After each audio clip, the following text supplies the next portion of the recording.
Hi, I'm Bill Pearis, an editor at Brooklyn Vegan, and you're listening to the Brooklyn Vegan Interview Podcast, which features conversations with some of our favorite artists. Today, I'm talking with Suede bassist Mat Osman. The band just released their 10th album, Antidepressants, which has them adding dark post-punk to their signature beautiful trash glammy sound.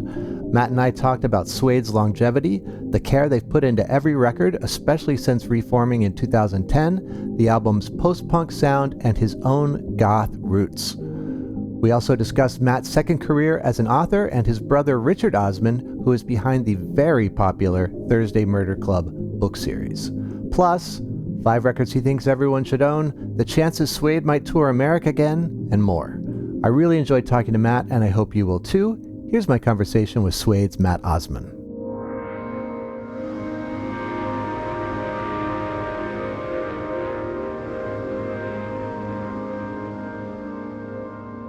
Today, I'm excited to be talking with Mat Osman, bassist and one of the founding members of Suede, or as some in North America know them, the London Suede. The band's new album is Antidepressants, and it's their 10th album in a 30-plus year career. Matt, welcome to the show. Nice to be here, Bill. Thanks for you having me. As I mentioned in the little intro here, officially in North America, you are still known as the London Suede, but I can say I do not know a single person who calls you that over here. Well, that's nice. It's a very, very strange situation, and it never occurred to me that kind of like 30 years later we'd still be dealing with it. I've kind of I've come to peace with it. As long as mentally you're picturing us as Suede, that's fine by me. You can call us what you like. In the course of your 30 years, did you ever actually come in contact with the American jazz singer known as Suede over here? I was in San Francisco once, and she was playing in the lobby of the hotel we were staying at, the Nico. And I was tempted to go down, but then I just thought, what would I actually say apart from, God, you cost me an absolute fortune, and it's a bit of a pain in the ass. To be honest, her original kind of idea when she came to our lawyers was that we changed our name to Brett Anderson and the British band formerly known as Suede. Really? So in a way, we got off lightly. It could have been much, much worse. I think maybe one of the reasons why the London didn't stick the way that sort of the Charlatans UK did was your first record came out just as Suede, right? It wasn't until Dogman Star that you had the London stuck on it over here. Yeah, I think so. Yeah. Now, I missed your 2022 tour with Manic Street Preachers, but when you sold merch over here, did you have to put London on stuff? That's a really good question. Yes, of course we did. Nothing sneaks through. Right. Okay. I have to say I'm very jealous that I missed that tour because the night that you played at King's Theater here in Brooklyn, I was in Nashville, but my Instagram feed was just constant, all you guys, nonstop from all my friends. It was a really fantastic show. It's weird because before we turned up there, everyone was like, you're going to love the King's Theatre. It's pretty special. And to be honest, we were like, we're from London. We've seen theatres. We've got the Royal Albert Hall. You know what I mean? Expecting it was going to be something, some kind of knockoff of things we've seen before. But that's a great venue. That's an amazing looking venue, and the crowd were great. And yeah, everything about it was pretty special. Yeah, you really missed out there, Bill. Yeah, sorry. I was happy to see that Brett's mic swinging skills have not deteriorated at all since I last saw you. Oh no, he's much better. I mean, he hasn't hit anyone for a decade, which is quite something. In the early days, it was like being on stage with a threshing machine or something. And we've all of us are bruised in various heads and shins and stuff from. He used to do it with the mic stand, which was even more dangerous. But I mean, we're kind of used to it now. You'll see that we're stepping back even before he starts. I can see the glint in his eyes when it's coming out. I saw you guys on the first album tour twice. I think the first tour, and then when you were here with the Cranberries, and it was in DC. Oh yeah. And it's truly one of the most spectacular rock moves I've ever seen in my life. It was whatever the last song of the night was. Brett was swinging the microphone around whilst the final chord went. He closed his eyes. He let the microphone wrap around his body. His other hand was down by his thigh, and the microphone landed in his hand. Yeah, it's always like that. Yeah, I mean, this is what we do in rehearsal. We don't bother with the songs. It's just hour upon hour of mic twirling and stuff like that. I was definitely thinking at the time, like, I don't know whether that was just a lucky accident or he does actually practice it. I don't care. It was amazing. We don't practice, but at the same time, he's been doing it for a while. You know what I mean? So as I said, Antidepressants is your 10th album, and it's also the 5th album you've made since reforming. Did you ever think when you guys got back together in 2010 that you'd make another 5 albums? No, I mean, it was real. It was real baby steps. I mean, to be honest, when we very first came back, I don't think any of us were really intending it. And we got this offer to play the Teenage Cancer Trust at the Royal Albert Hall. And Brett mentioned it to me, and I was like, God, that would be a brilliant swan song. Because I think, we were all disappointed about how the band went out with a whimper rather than a bang. And suddenly it was like, this would be an amazing thing to do, to just turn up, do this show. No one could say we were doing it for the money because we lost a fortune on it because it all went to charity. It was just like, oh, that would be a really nice full stop. And, we were all still friends. So it felt like kind of almost like a works party or something. But it was just like halfway through the gig, just suddenly realizing that the people cared about the band and it sounded great and it felt really good. I mean, literally, I can remember thinking about halfway through, oh, we've got to do this again. It's too addictive. You know what I mean? It's too much fun. And it's remained fun ever since? Yeah, I mean, we're really careful. One of the things is, the first time round, I think we became kind of jaded and cynical, and the whole thing became a bit of a kind of machine, and it became almost ordinary, and which is it's a terrible thing to happen, because it's the most ridiculously privileged way to spend your days I can imagine. So ever since we've come back, we've been really careful about trying to make everything special, trying to make sure that it never turns into something every day, which is quite hard work. It's why we write kind of like 50, 60 songs for every album, because every single one of them has to add something new to what we've done and has to stand against what we've done. And the same with gigs. We don't do huge tours. We don't do world tours really anymore, because I'm always really wary of it becoming a slog. And, since we've been back, just the sense of how special it is and how fragile it is and what a magical way to spend your days it is. I'm just trying to hold that onto that all the time. Growing old as a band and as a person is a battle against cynicism and mediocrity and giving up, you know what I mean? So I couldn't have imagined it, because when we started again, we were never thinking more than kind of a week ahead, shall we do some more shows? As soon as we'd done some more shows, it was like none of us wanted to do it unless we were recording again. And, every time we come to a record, it's with, how can this be the best thing we've ever done? How can this be different from what we've done, but yet still be Suede? Right. You really do like 40 songs that you pick from for every record? Yeah. Wow. I mean, it's ridiculous. None of us want it to be that way. It would be lovely if we could write the 12 best songs immediately and then just put them on a record. But it just doesn't really work that way. We write a lot, we demo a lot, we record a lot. But there's always a kind of a thing in my mind, when we have a song and we've demoed it, you kind of go, okay, have we done this before better? And, we've written 200 songs. Often you kind of go, yeah, that song, it does this, but it does it better than this. I was really wary. I'd seen a lot when we reformed. I'd seen a lot of reformed bands, and it always disappointed me that their records felt like an afterthought.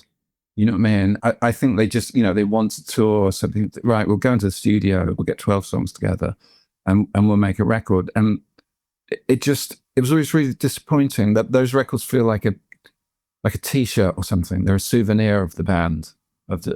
And we just didn't want to do that. So when we first did it for the first record, it was like, maybe this is just too hard. And we'd kind of got to the point of, okay, this is just the way we work, unfortunately. And there's always a point halfway through the record where we go, oh, this doesn't work. We should just give this up. And, we'll all become taxi drivers. And then, there's another song or there's always a turning point where you go, right, okay, now I know what the record's going to be. And then it kind of falls into place. I see. I thought maybe all those songs was just beaten into you by the 90s and the early 2000s when you were forced to have 8 million B-sides across 5 different formats.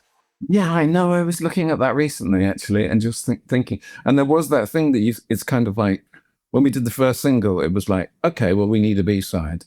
And then by the kind of 15th single, it was like, right, we need 6 B-sides. and you're doing 5 singles off an album. It's suddenly kind of like, oh, it's 2 albums worth of material that you have to find. And that's what one of the problems is, that you kind of lose stuff down the back of the sofa then. Again, it's this churn, it's this machine that we kind of got caught up in, the whole 90s thing with chart positions and stuff like that. It was very competitive. It was very kind of evolutionary, you know what I mean? And everyone was fighting for their place on the food chain. Since we've come back, I mean, one of the pleasures of not being a phenomenon, not being on kind of like tabloid front covers and stuff like that, is that you kind of make decisions for good reasons, I think. And again, we're quite hard on ourselves and each other just to make sure that we do things for the right reasons. Well, I will say you guys have a high percentage of great B-sides. And I mean, at least certainly early on, like some of your most loved songs ended up being B-sides. Yeah, I mean, it's a real shame. Lots of them would have been better on the albums, but it was just, I don't know. We were in such a rush, I think. You know what I mean? We'd been kind of ignored as a band for quite a long time, so that when it happened, you're just in that kind of real rush of kind of like songs are coming every day, and it's kind of like, get them out. It doesn't matter where they go. You know what I mean? It's just, you have to ride that river when it's flowing. Yeah. I would say as a music fan, it's also very exciting when you get a band who puts out an album and then immediately puts out a non-LP single, and the B-sides are great, and the B-sides from all the other singles are great. It's just I mean, I love all that stuff. It is great that kind like the kind of rush of it is great. Yeah. I do miss the kind of the single format and the idea of a single being something that kind of stands on its own. It's much harder nowadays to kind of do that and make it cut through all the noise. Yeah. You said that Suede always tries to like bring something new with every record. I know that Brett, at least in like the promotional materials for the new album, he said that if Autofiction was Suede's punk album, then this one is the post-punk album. Do you agree with that statement? Yeah, I mean, there's always been bits of kind of like Banshees and Pill and Fool and stuff in what we've done. I think that this record is very much Richard's record. You know what I mean? He's kind of like, he's the majority writer on it. And one of the things is when he joined the band, we kind of sat him down, me and Brett, and played him the records that we loved. You know what I mean? It was kind of like a crash course in Suede, sat him down and played him Scott Walker and Kate Bush and Bowie, and all these kind of things. And he immediately kind of got it and wrote songs that way. If you look at Coming Up, it's kind of like, it feels like a Suede record. It doesn't feel like it's coming from the pen of someone completely different. In a weird way, this record and the last one are the two where he's really kind of taken the reins. And he loves kind of like Magazine and Public Image and the Banshees, and the Cure, and all those kind of things. Loves kind of John Georg and Robert Smith and people like that. I think it's the first time he's written songs that are purely, from his passions, from his kind of his tastes.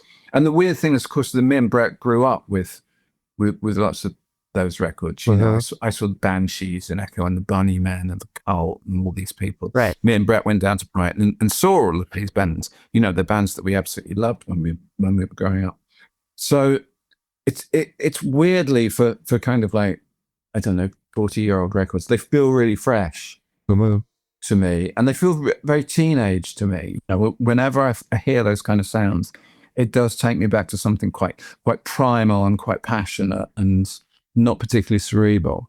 I was going to say that I disagreed with Brett's statement that Autofiction was a punk album. I thought it was your goth album, and I think that I think that carries through with the new one, and I mean that in the best possible way. It's a natural extension of Suede's sound, and I certainly love all that stuff, the Cult and Bauhaus and Susie and the Banshees, and I am currently wearing a Sisters of Mercy t-shirt. I love this. I saw this many times. I was going to ask, were you ever a goth? You're about the right age of it, and I'm going to guess that you kind of were. You're really lucky that you're asking me, because I was. No one else in the band really was. But yeah, I was full hair out like this, paisley shirts, jewelry, the whole thing. Yeah, much more the kind of the bunny men side of it. Not particularly kind of like sex gang children or whatever. The kind of post-punk side of it. But yeah, I was totally that. And then of course when the band broke, and people talked a lot about kind of Smiths and Bowie and lots of 70s stuff that we liked. You kind of did. Goth was the least fashionable thing of all time, because it was 10 years ago. 10 years ago is always the least fashionable thing. So we never really talked about it. It never really got mentioned. But it's funny to me because, I listened to something like Heroin on the debut album. And it's very Banshees to me, very kind of, very gothic. But it kind of got swallowed up with people talking about, I don't know, T-Rex or something. So it's a weird thing. But yeah, this is, like I say, me and Brett were all those shows, and I kind of love those bands. Did you go to the Batcave? I didn't go to the Batcave. The whole thing is that I'm trying to make myself still seem cool here. I didn't really like the cartoony elements of goth. You know what I mean? And like I say, it was people like the Bunnymen and the Chameleons and people like that. But also, it's kind of when it becomes a kind of uniform, it always becomes boring. That's the thing. And with all of these things, be it goth or grunge or Britpop or whatever, it's the records that start it that are interesting, not the records that finish it. Right. Not Fields of the Nephilim. I never doused myself in flour, no. I want to talk a little bit about playing bass. And if we're talking about post-punk, that original scene had some of the best, Simon Gallup, David J., Dave Allen, Peter Hook, Mark Burgess, Steve Severin, even like Colin Moulding. Were those all like influences for your playing when you started Suede? Not many of them, to be honest, because I kind of like the more fluid kind of, kind of McCartney-ish stuff. I love Steve Severin. Steve Severin, I think, is a brilliant, underrated player. Again, when we started off, these things they were always kind of slightly taboo. And when we were making this record, there's a track called Trance State on it, and it's just immediately I kind of channeled that slightly Peter Hook thing. It's kind of like, oh right, now the rest of the track kind of fits together. So in a weird way, it's taken me 30 years for those things to actually show. I was going to say Trance State and the title track from the album are probably my two favorite like bass lines on the record, but there's a lot of, yeah. I kind of feel like there aren't that many rock bands today who have great bass lines anymore. Even the records that I love, it seems like a lot of just playing the root note, quarter notes or whatever. Do you agree with that at all? The thing is some of my favorite records have the most boring bass lines. You know what I mean? It's kind of like, I think bass players have a personality type, I think. And it is that kind of thing of trying to get out of the way of clashing egos.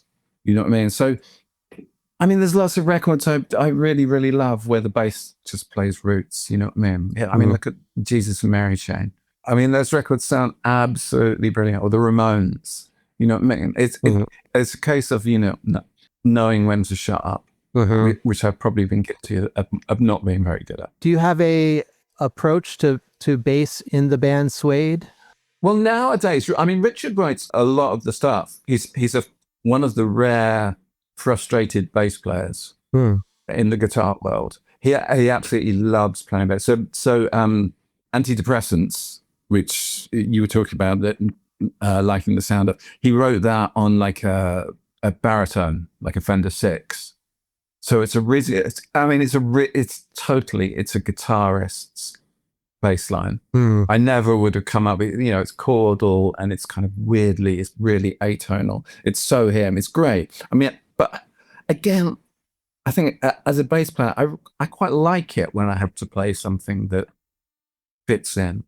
But because Richard's really busy and plays lots of arpeggiated stuff, and because Neil plays a lot of guitar and a lot of bass, as I get older, I play less on the records, just for the simple reason that there's less space. You know what I mean? And I do just love. I mean, it's fantastic sometimes that something like Sound on the Summer on the record is just the chorus is just 8s all the way through. It just sounds great. I love it. I think it's a great record. I think you guys have had an amazing second act with no clunkers.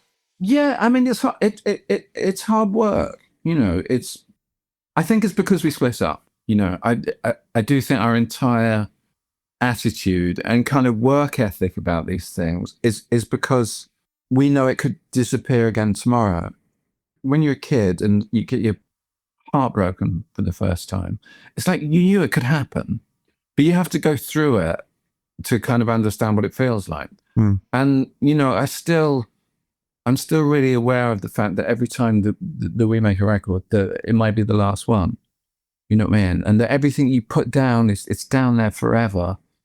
And the first iteration of the band, we finished on such a low. I never want to make something that I'm not kind of intensely proud of again. Antidepressants was made similar to Autofiction in that, like, you played mostly live in the studio? Yeah, I mean, that's all we do now, really. It kind of happened out of necessity with Autofiction, because we wrote that during COVID. And what happened is that all the rehearsal studios closed down in London. And then the one that we used to go to said, look, you can have a key if you want. So the 5 of us just used to cycle down there every day. We wrote Autofiction in there. And there was no crew and there was no kind of we didn't have all our gear and everything. So it was just making a racket, you know what I mean? And it was so enjoyable, and it felt so kind of youthful. It was like starting a band, when you start a band, you don't have expensive gear or anything like that, and you just have to impress each other in a rehearsal room. And it kind of felt like that. And to be honest, after Autofiction, we always have an idea in our head of what we're going to do next. And the idea was that we were going to do a complete 180, and we were going to do a ballet score with hardly any vocals and these big, long, formless songs. And we kind of started writing it. And then because of COVID, we didn't tour Autofiction for a long time. And then we went out on tour with it.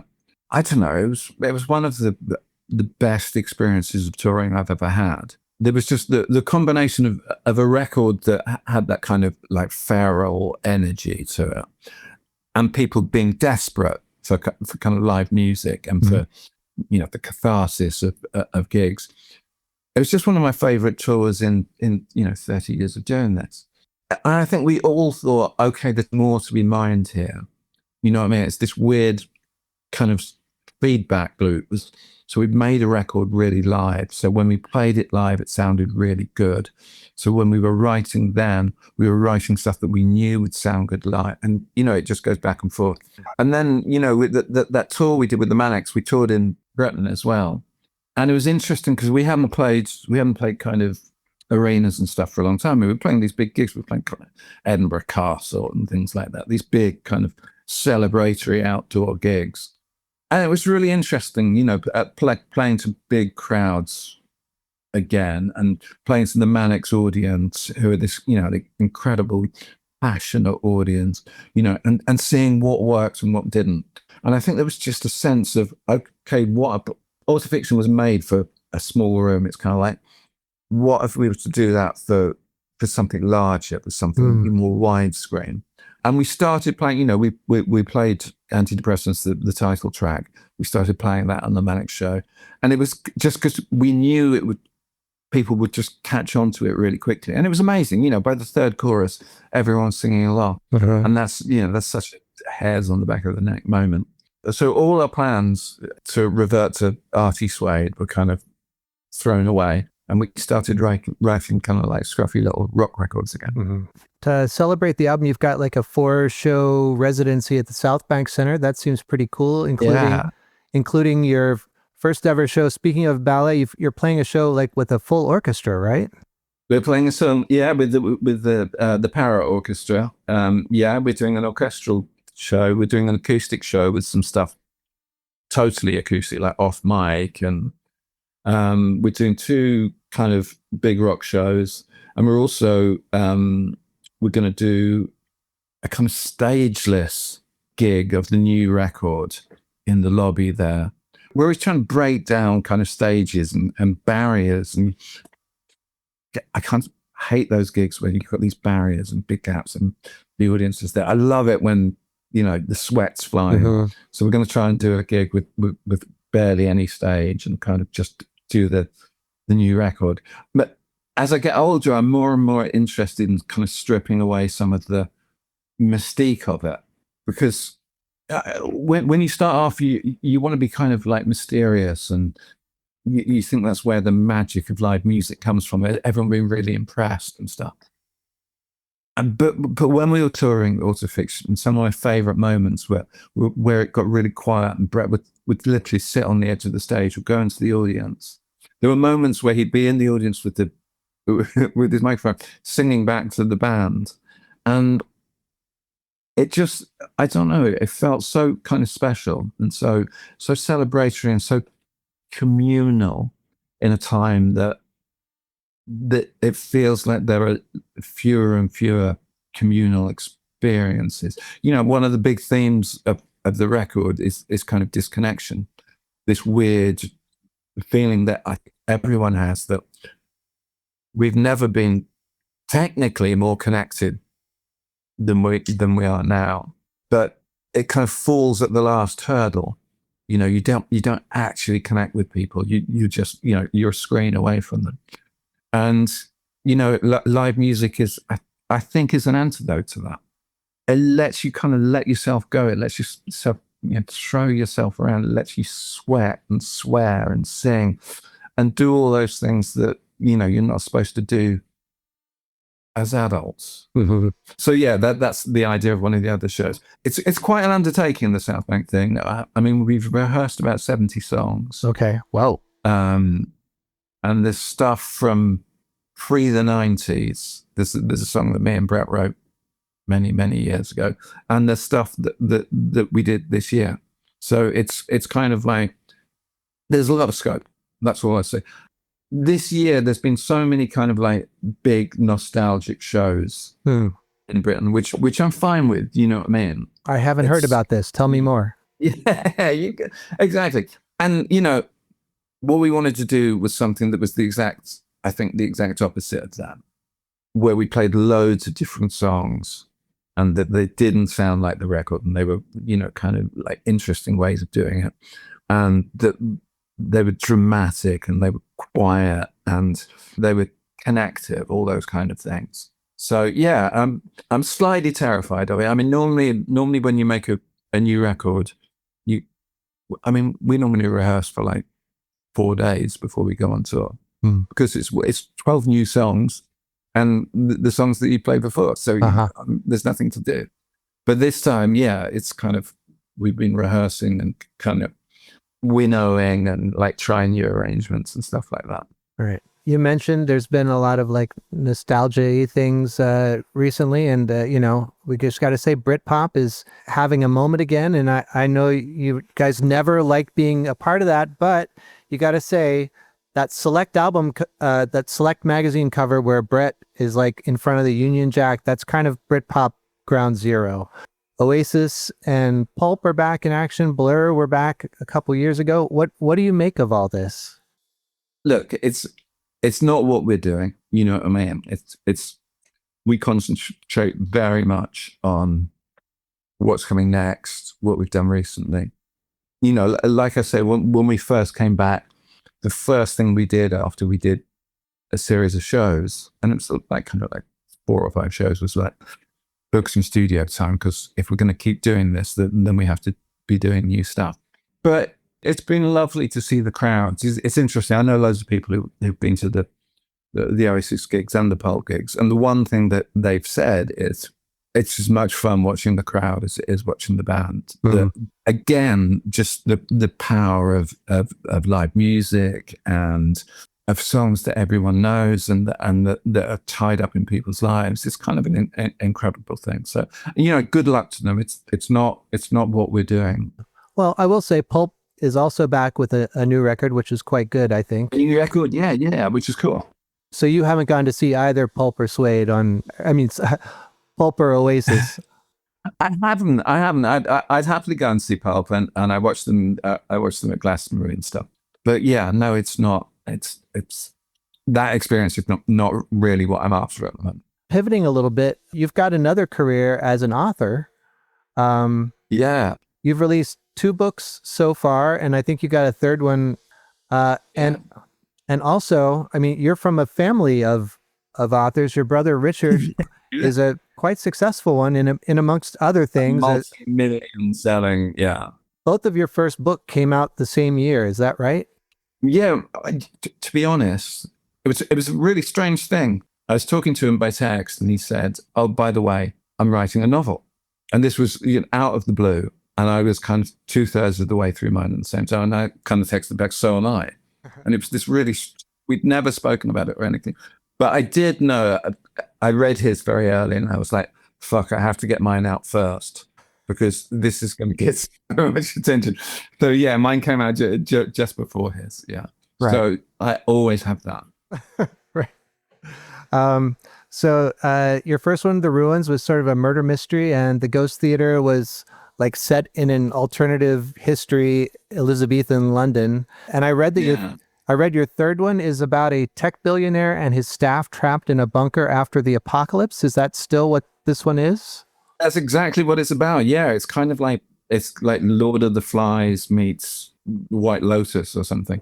Yeah, it's all of these guys are building bunkers. It's a terrifying, terrifying thing. The people who are thinking all day, every day about our and their future are preparing for the apocalypse, But yeah, it tickled me, the idea, because, all of these people are building these bunkers. And when they get in there with their staff, there's one person who's not necessary anymore.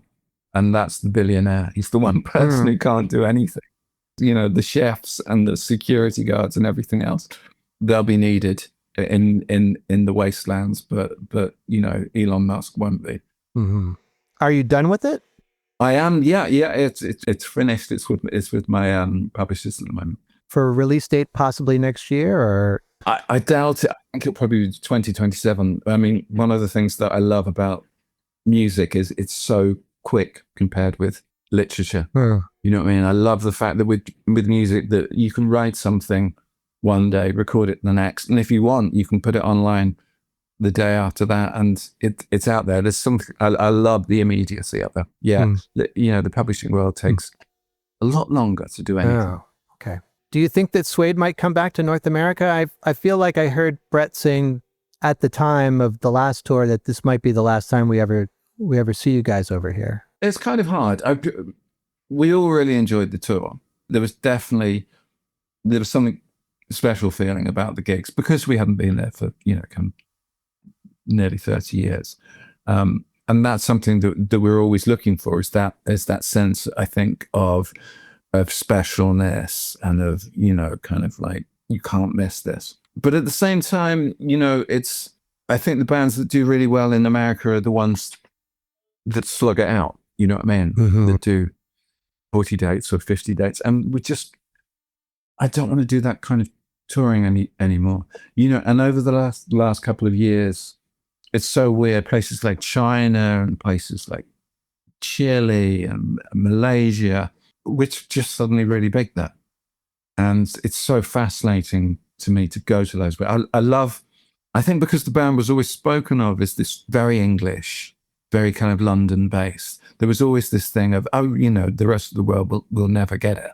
And every time we go somewhere that's the language is different and that, the cultural landscape growing up is different and they still get the band and you still get that kind of sense. Every time it just moves me so much. You know what I mean? We played in Kuala Lumpur last year, which is the first time we've been to Malaysia. And the front row was teenage girls in headscarves singing along to these songs written, kind of a decade before they were born. And increasingly, that's kind of what drives me, is to see that kind of connection. And I don't know, just the way the music moves people and lifts people up and it changes people. It's kind of, that's what I'm here to do. I know also, like, touring America, there's a lot of red tape and frankly expenses to doing it. It's tough.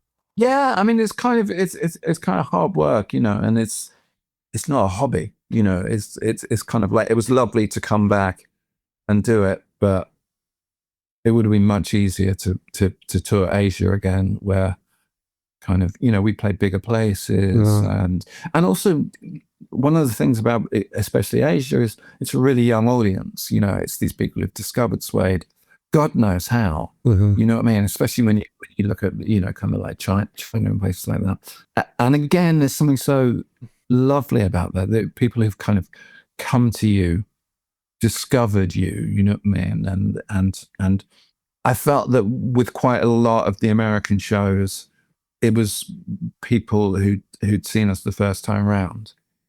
Right. Which is lovely. It's lovely to see those people again, but if there's a chance to be playing to people for the first time who, this, I guess we're always going to pick that.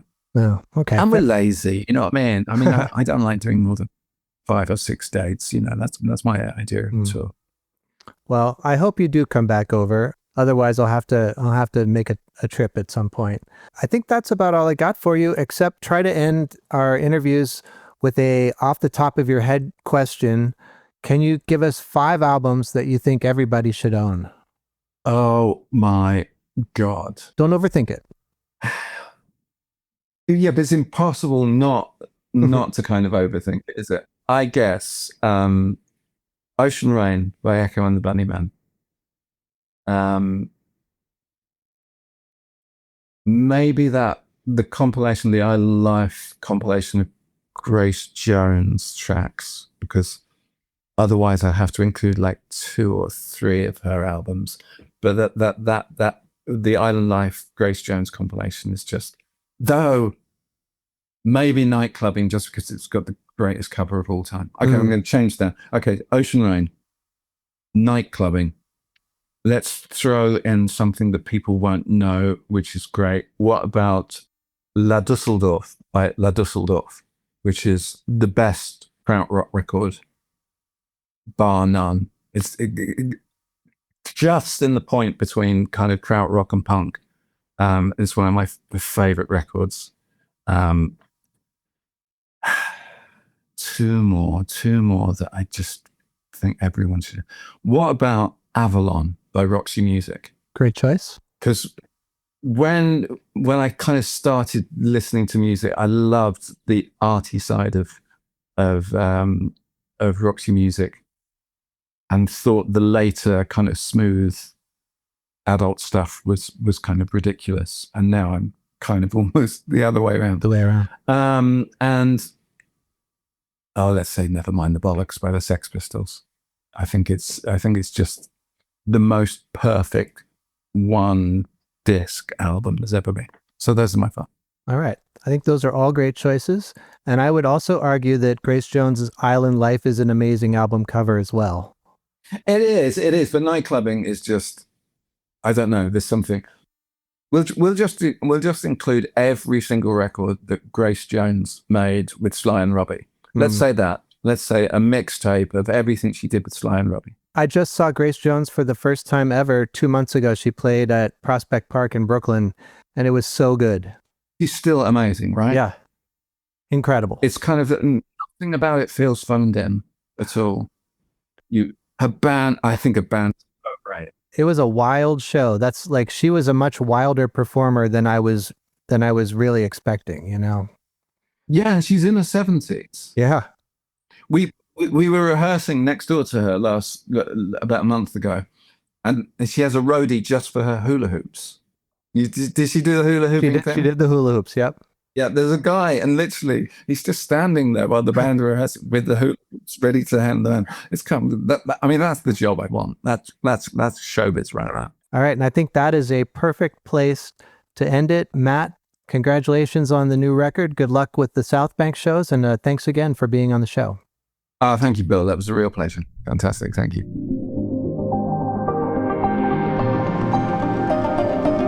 All right, thanks again to Mat Osman for talking with me, and do check out Suede's great new album, Antidepressants.